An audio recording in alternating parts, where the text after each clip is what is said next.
بسم اللہ الرحمن الرحیم۔ دوستو، ہمارا آج کا موضوع ہے غزل۔ ہم غزل کے بارے میں بات کریں گے، لیکن اس سے پہلے آپ لوگوں سے گزارش ہے کہ مزید ویڈیوز کے لیے ہمارا چینل سبسکرائب کریں تاکہ آپ تک ہماری ویڈیوز بر وقت پہنچ سکیں۔ غزل بنیادی طور پر اصطلاحی لفظ میں غزال سے نکلا ہے، جو کہ ہرن کو بھی کہتے ہیں اور ہرن کے بچے کی آواز کو بھی کہا جاتا ہے۔ غزل اردو شاعری کی مقبول ترین صنف سخن ہے۔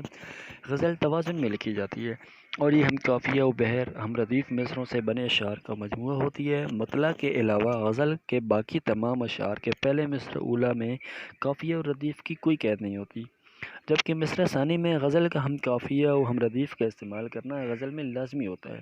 غزل کا پہلا شعر مطلع کہلاتا ہے، جس کے دونوں مصرع ہم بحر اور ہم قافیہ و ہم ردیف ہوتے ہیں۔ غزل کا آخری شعر مقطع کہلاتا ہے۔ یہاں پہ یہ بات ذہن نشین کر لیجئے گا کہ اگر شاعر اپنا تخلص استعمال کرے تو وہ مقطع کہلائے گا، لیکن اگر شاعر اپنا تخلص استعمال نہیں کر رہا تو وہ بھی اس غزل کا شعر کہا جائے گا۔ غزل کی وجہ تسمیہ۔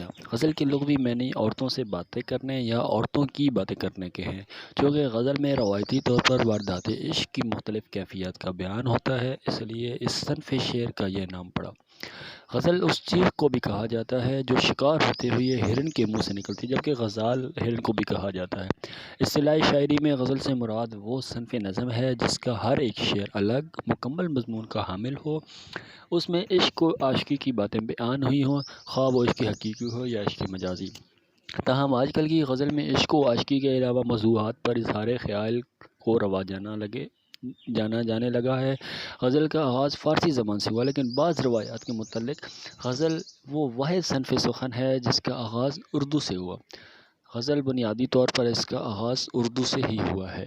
غزل کا اردو میں آغاز۔ غزل کی اردو ادب میں کامیابی اور پسندیدگی کی بنیادی وجہ یہ ہے کہ یہ ہر دور میں اہل اردو کے جذبات و احساسات کا ساتھ نبھانے میں کامیاب رہی ہے۔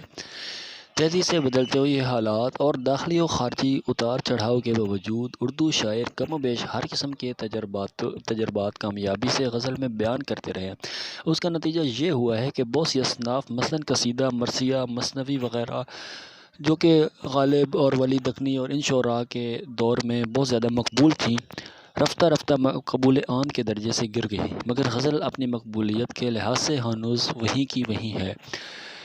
اردو غزل کے بارے میں کہا جاتا ہے کہ اس کا سب سے بڑا نمائندہ جس نے اس کو باقاعدہ رواج دیا ولی دکنی تھا، لیکن ولی سے غزل کا آغاز نہیں ہوتا۔ اس سے پہلے ہمیں دکن کے بہت سے شعراء کے ہاں غزل ملتی ہے، جن میں قلی قطب شاہ، نصرتی، غواثی اور ملا وجہی شامل ہیں۔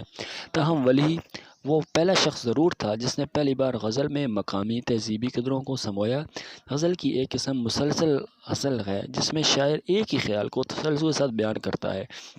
اقبال، حضرت موہانی اور کلیم عاجز کے یہاں تسلسل غزل کی اچھی مثالیں ملتی ہیں۔ غزل اور نظم میں بنیادی طور پر دو فرق بیان کیے جاتے ہیں۔